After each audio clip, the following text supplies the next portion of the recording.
Students, today I am just going to continue the topic that is the ovule. Yesterday only we have just completed the structure of ovule, and after completing the structure of ovule, now we are moving on to the types of ovule, how the ovules are different or present in differently in the other plants.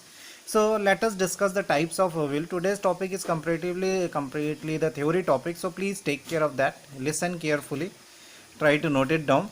So ovule, there are many bases to classify the ovule. The first one on the basis of which we are just going to classify the ovule is basis on the integument. How the integuments are present, how many integuments are present, on the basis of that the ovules are there. So let us see. The first of all, the first ovule is called as unitegmic ovule. The first ovule is called as unitegmic ovule.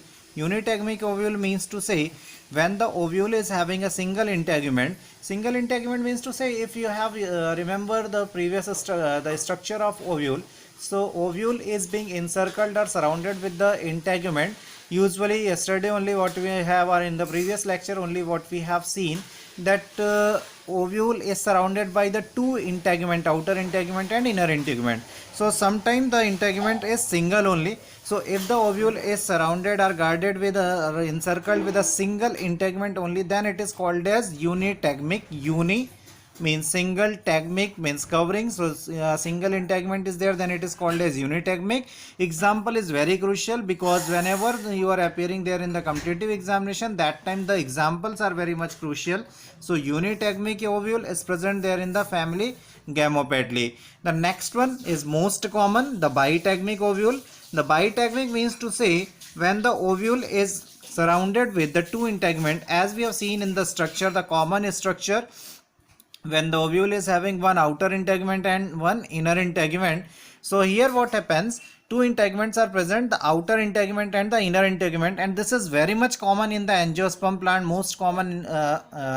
Most common type of ovule they are present in the angiosperm plant. Basically what we are saying from the beginning of the chapter, only capsula is the representative for the embryological study. So in capsula also we are having the same bitegmic ovule, and in monocots also. Now next one, the third type is ategmic ovule.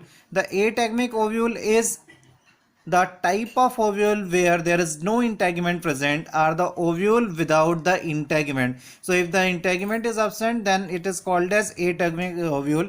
So where we can report the ategmic ovule, the loranthus and the centellum are the example of ategmic ovule. So it is clear, unitegmic means single integument, only one integument is present, Gametophytae. Then bitegmic, two integument, most of the angiosperm. Polypetally, we can say the example of that, polypetally, most of the angiosperms are there. Then capsula and the monocot.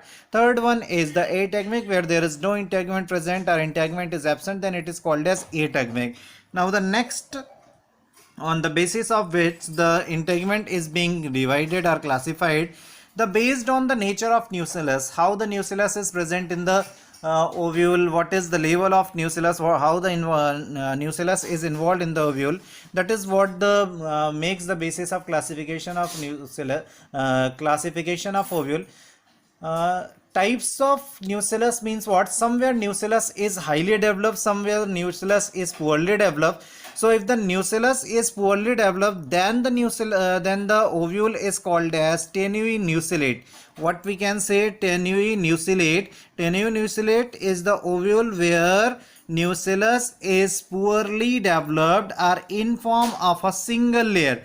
What I'm saying, tenuinucellate is a type of ovule where nucellus is very poorly developed, or we can say it is a kind of reduced nucellus and present only in form of a single layer. The example as previous one, the first one is unitegmic. Similarly it is having the Gametophytae example of that. So tenuinucellate is present there in the Gametophytae. Second type of the ovule based on the nucellus, that is crassinucellate. Crassinucellate means the ovule with the well developed massive nucellus that we are already has discussed therein. In the previous topic, previous lecture, I have discussed with that. Whatever the ovule structure we have discussed, that is actually the crassinucellate. So crassinucellate with the well developed massive nucellus. So that is the property of polypetally and all the monocots. So is it clear? Polypetally and all the monocots are there. Now third one, the types of ovule based on the different parts. Types of ovule based on the different parts. If you have remember, in the structure of ovule, what is there? Chalaza, micropyle, funicle, embryo sac, nucellus, hilum. All these structures and all these structures are present. All these structures are involved in the structure of ovule. So how these structures are arranged in a proper ovule, arranged in a structure of ovule, that is again going to make a kind of basis of classification for the ovule. So how these structures are being arranged, just see one by one. So first of all, the first type of ovule based on the position of different part, that is atropous ovule or orthotropous ovule. Atropous or orthotropous. Here word tropous is there. Tropous, remember, tropous is a kind of specific way of turning. What is a specific way of turning? Either the funicle is going to turn on a specific way, either the micropyle and chalaza, either the we can say the embryo sac is there. So these are just going to arrange in a proper way, and that is going to make the specific type of arrangement which is going to explain the specific nature of ovule. So first one is atropous. Tropous, remember, the turning in a specific way. So tropous, atropous without turning. A means absent, tropous turning absent. So atropous, there is no turning present, so that will be a kind of straight ovule. There is no turning. Atropous ovule means that is a kind of straight ovule. Orthotropous, so what is the property of that? Micropyle, just see the structure, the micropyle, chalaza and hilum all in one straight line, that is completely straight in appearance. The micropyle, chalaza and hilum all in one straight line. Just see with the help of diagram. Here this is embryo sac, you can understand well. This is what the chalaza, this is what the micropyle, this is hilum and this is funicle. All these are there in the straight line. That is what we are saying, that this is atropous without any turning. All the structures are in a straight line. That means what? The micropyle, chalaza, hilum and the funicle, they are in the completely straight line. What are the examples are there? The beetle nut, piper means black pepper, polygonum, and one very important thing, this is a kind of most primitive and most simplest type of the ovule. So is it clear? The first type of ovule without any turning, without any curvature. Now the next type of ovule is called as the anatropous ovule. Anatropous, this is considered as the inverted ovule. Inverted ovule where chalaza, micropyle are there in the straight line. When chalaza and micropyle they are in the straight line, but the funicle is arranged at the lateral side of the micropyle. Are you getting my point? Where chalaza and micropyle are present in the straight line, they are just on the opposite pole of each other, and the funicle are present on the lateral side of this. This is the most common type of ovule. Remember, this is most common type of ovule. Most common type of ovule, that structure of ovule what we have seen in the previous lecture, that is, if you have remember, I have just written a typical anatropous ovule. A typical anatropous ovule means when the chalaza and micropiles are in the straight line and the funicle lies on the lateral side of the micropyle. Is it clear now? The third type of the ovule is called as hemitropous. So first one, atropous, there is no curvature, no shifting, no twisting, no coiling is there, and every structure is there in a straight line. Then the anatropous where chalaza and micropyle are in the straight line, then the funicle turns onto the lateral side of the micropyle. Now next one is hemitropous ovule. In hemitropous, hemi means half tropous. Half means half curling. The complete curling is not present. So hemitropous, or we can say hemi-anatropous, just half curling or half coiling, half turning in comparison to the anatropous. So hemitropous or hemi-anatropous. What happens there? Micropyle, chalaza all in the straight line, but funicle is present at the right angle of that. Are you getting my point? Micropyle and chalaja on the straight line, but funicle is present at the right angle. Here, just see in the diagram, this is micropyle and the chalaja is there. So micropyle and chalaja both are there in the straight line. Micropyle and chalaja both are there in the straight line, and funicle is present just right angle to it. Are you getting my point? This is not completely curled as the anatropous, because in anatropous what will happen, that will come here. So this will just come to the lateral of that. But here this is half turning is there, where the micropyle chalaja they are under the straight line and the funicle is bent at the 90 degree, or we can say present at the right angle of the micropyle and chalaja. The example of this one is ranunculus and primula. So these three is clear to you all. The first one is anatropous or orthotropous, where all the structures are there in a straight line, there is no turning present. Anatropous, the micropyle chalaja on the straight line, but the funicle present on the lateral side of that. Hemianatropous or hemitropous, micropyle chalaja they are on the straight line and the funicle present at the 90 degree of the previous axis. Next type is amphitropous. Amphitropous means this is a very specific type of ovule where the embryo sac gets curved in form of a horseshoe shaped structure. Remember which is going to curve, that is embryo sac.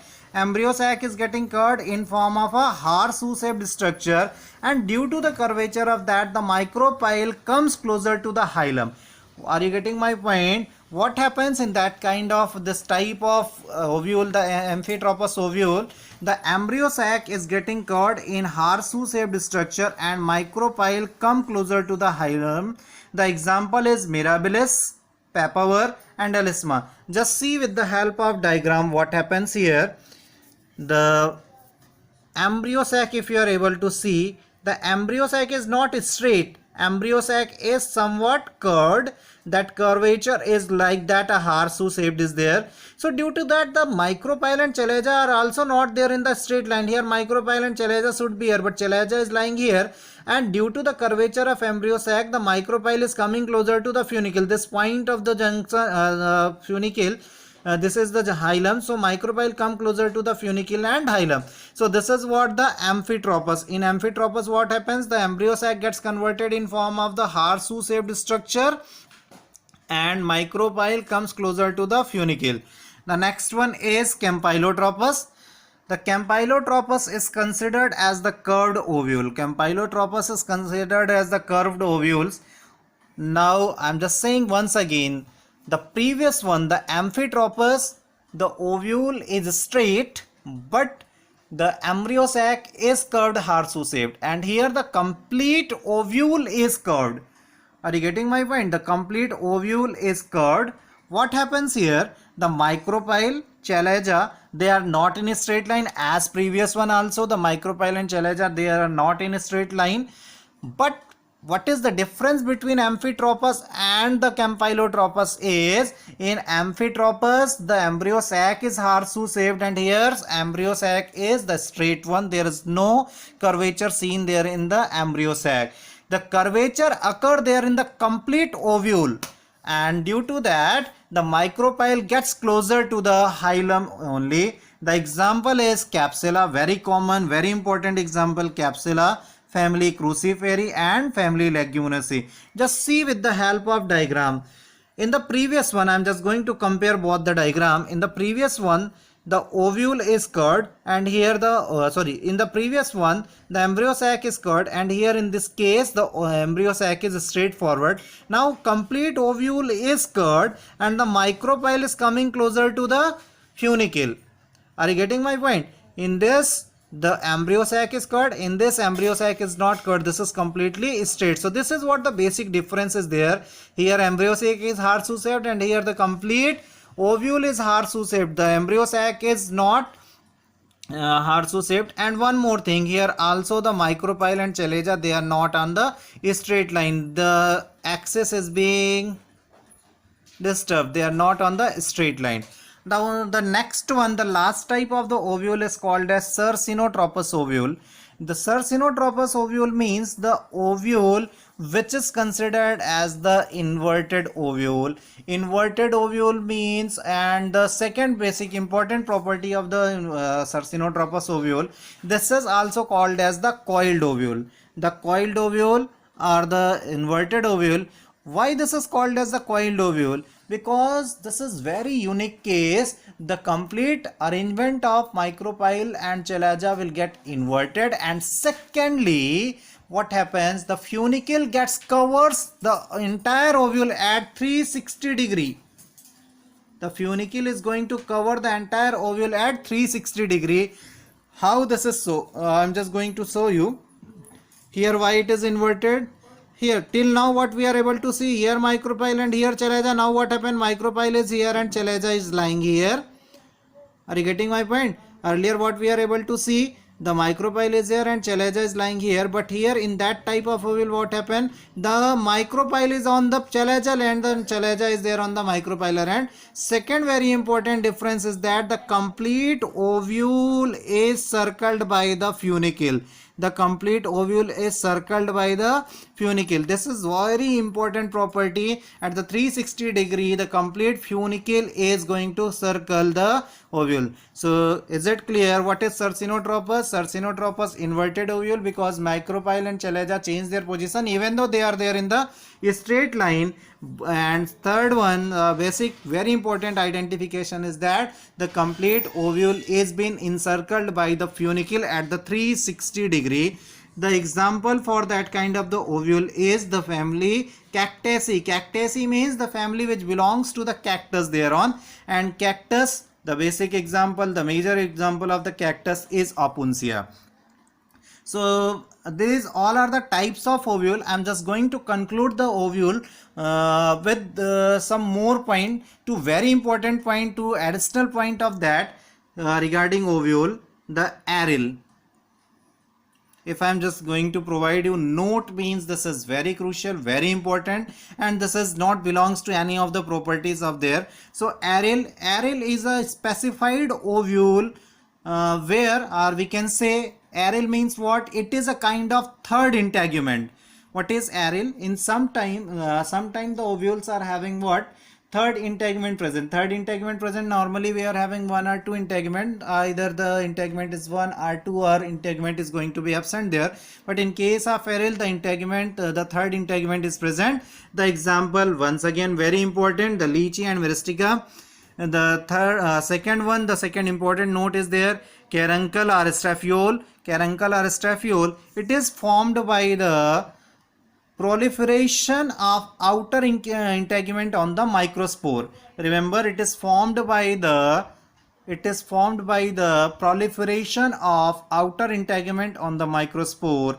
It is formed by the proliferation of outer integument on the microspore. And this is very much crucial. This is made of the sugary content. This is made of sugary content. Sugary content means what? Which have the more amount of the sugar that will help in absorption of the water. Remember what happens, the staphyole is rich in the sugary content, and due to that it helps in the water absorption during the seed germination. And very important point, that type of the pollination, that type of the seed is being produced here, and the seeds are being dispersed with the help of ants only. This is very much crucial about that. Just remember, caruncle or staphyole is a kind of integument which is developed due to the proliferation of the outer integument on the micropyle, and this is very much rich there in the sugar content, and due to that it helps in the water absorption during the seed germination. And when it is absorbing the water, helps in the seed germination. And very important with that point also, the seed germination is followed by seed dispersal is carried forwarded by the ants only. So this is all about the types of ovule. Once again, I'm just going to revise whatever the content we have just gone through today. Types of ovule based on the integuments. Three types of ovule based on the integument. One is unitegmic, single integument, example gamopetly. Bitegmic, two integument, example capsula, angiosperm, polypetly. And then the ategmic, where there is no integument present. based on nucellus. If the nucellus is poorly developed, if the nucellus is well developed, means massive nucleus, or the poorly developed nucleus is present. On that basis, two types of ovule is present. One is called as tenuinucellate and another one is called as crassinucellate. Tenuinucellate when the nucellus is poorly developed and present in form of a single layer, and when it is well developed or massively developed, then it is called as crassinucellate. The gamopately is the example for the tenuinucellate and polypately is the example for the crassinucellate. Then the third one, very important, that is based on the position of different structures of the ovule. First one is atropous or orthotropous. Tropous means, once again I am just explaining, turning in specific ways. So here turning of funicle, we can say, or the turning of the ovular structure in different ways.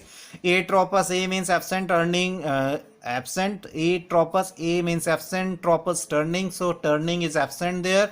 Means what? All the structure, funicle, chalaza, micropyle, embryo sac, everything there in the straight line. This is the most primitive and simplest type of the ovule.